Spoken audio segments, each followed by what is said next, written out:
Welcome to the Gettysburg Presbyterian Church. You might know a little bit about this congregation. The area that we call Adams County today was first settled by Scotch, Irish, and German immigrants in the 1730s and 40s. Some form of this church existed as early as 1740. And the original church, referred to as the Upper Marsh Creek Presbyterian congregation, was out what we call the Mummersburg Road, which was the Baltimore-Shippensburg Road at that time, near its intersection with Belmont Road.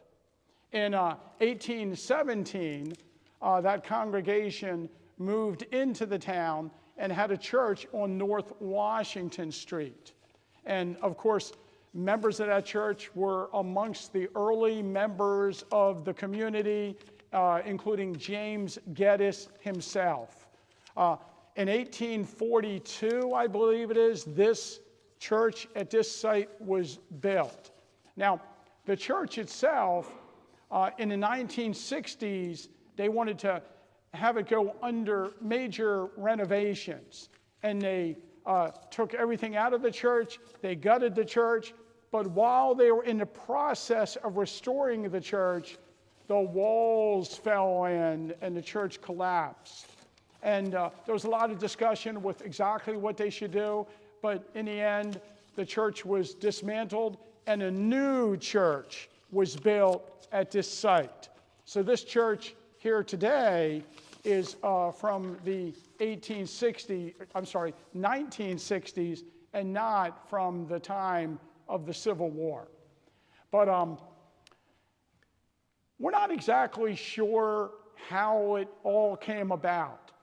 But the governors of Ohio decided to have sort of a rally, a political rally at this location on the evening of November 19th, 1863, after Lincoln's Gettysburg Address.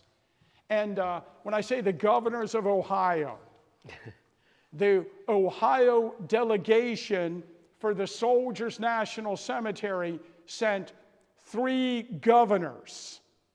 They sent their former governor, their current governor, and the governor-elect to the ceremony. And I don't remember which is which. I guess it's been a long time since I talked about this, but that would be John Brook, William Dennison, is it David Todd?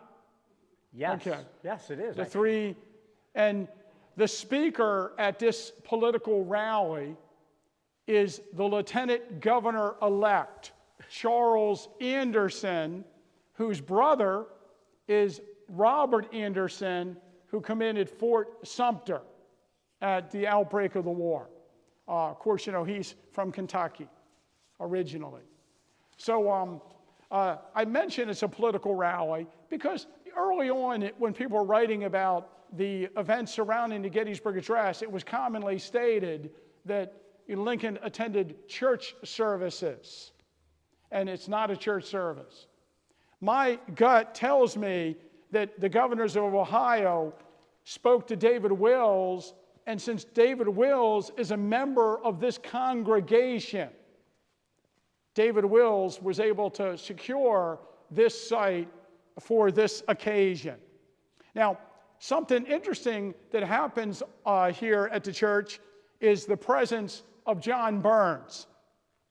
And basically, Abraham Lincoln had read about John Burns, knew that John Burns lived in the town and probably would attend the ceremony. As soon as he got back to the Wills house after the dedication, he mentioned to people there, hey, I'd really like to meet that John Burns. Of course, for those of you who might not know, John Burns was a civilian in the town, 69 years old, who ran out west of town on July 1st, became involved in the fighting on July 1st, was wounded in the battle, and survived the battle. So Lincoln would just like to talk to him. And according to the account, this account is written by Samuel Bates, the Pennsylvania state historian in the 1870s. Lincoln inquired for Burns and expressed a desire to see him. Citizens immediately went to bring him.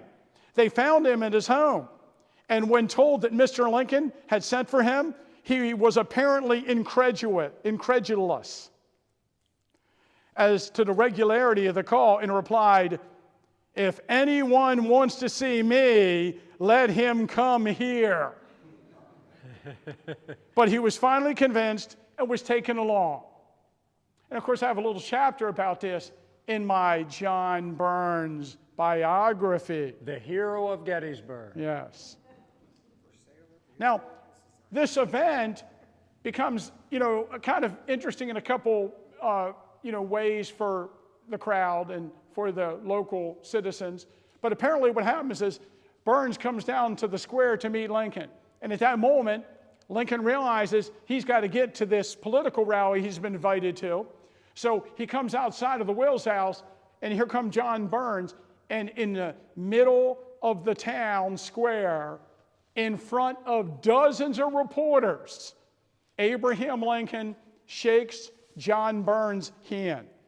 According to our local newspaper, right afterwards, towards the close of the afternoon, an incident occurred which must ever be inseparable from this occasion, and which deserves a place in the story of the war as a notable representative fact.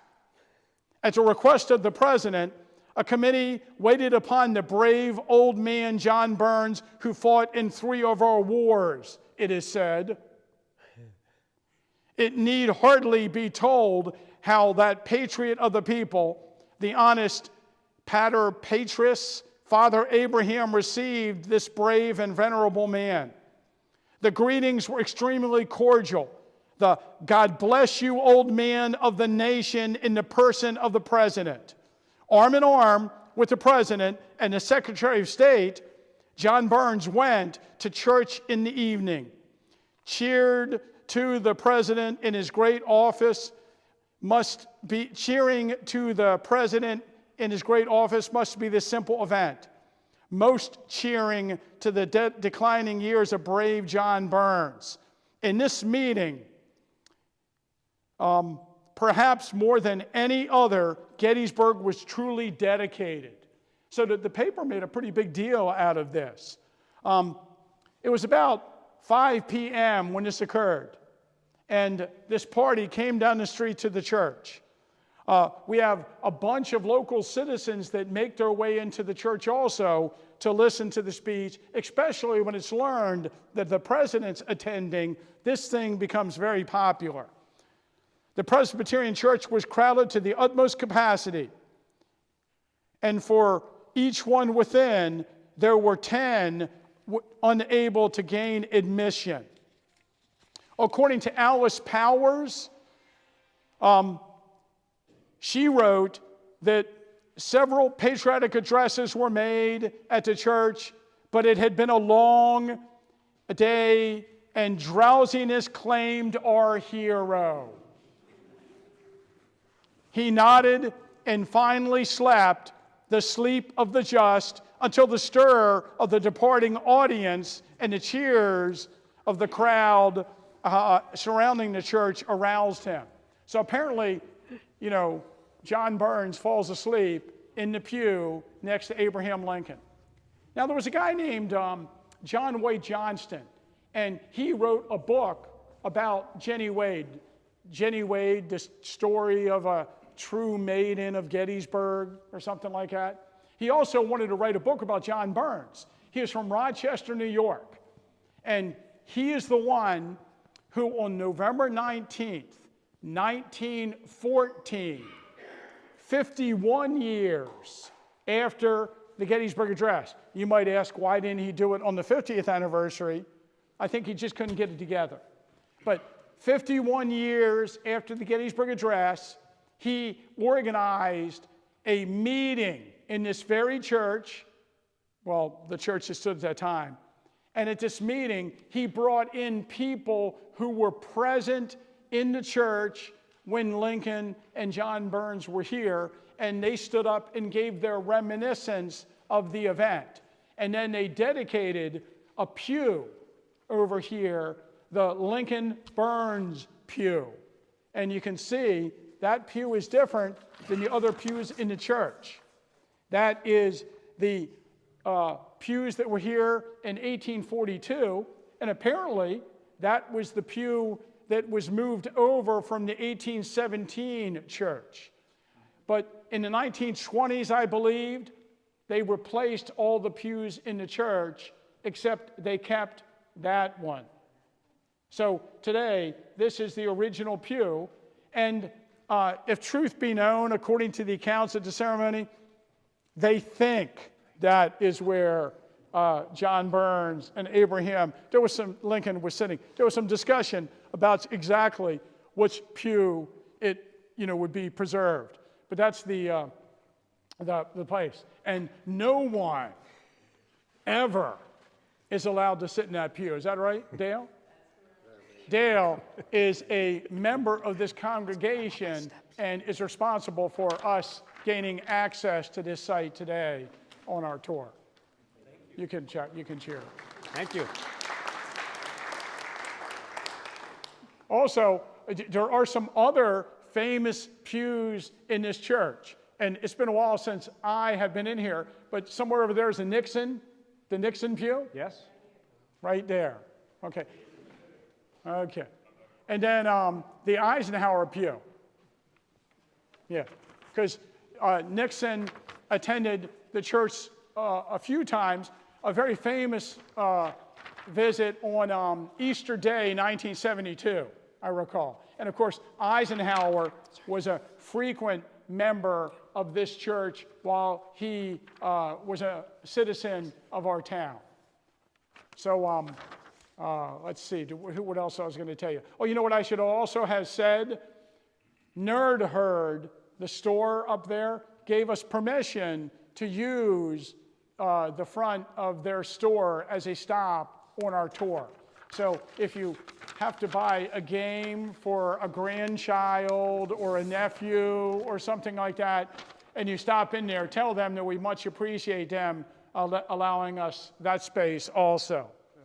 So it was about, like I said, somewhere, if the ceremony started at 5 and the speaker gave a grand oration, at some point, after 6, Abraham Lincoln decided that he had to leave. He stood up, the speaker stopped, the crowd applauded, and Lincoln left and went back to the train station, where he finally got on the train, and probably to the pleasure of all the people who were sitting around waiting, his train departed.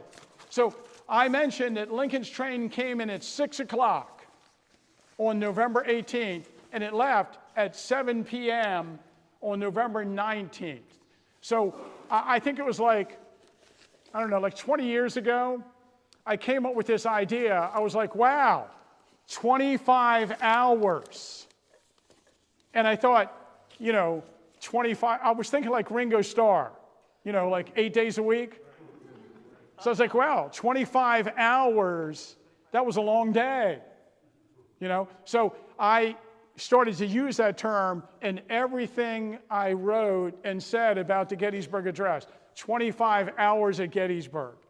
And Garry laughs. I'm very proud when I see someone else using it and they don't know that it came directly from me, that I'm influencing the way they think.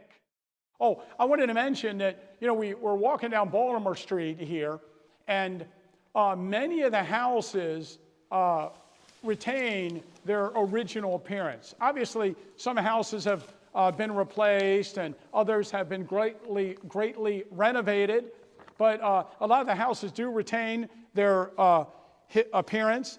And during the celebration ceremony surrounding the dedication of the Soldiers National Cemetery, lots of families were approached who had maybe an extra room, and could the governor of Ohio stay in your house?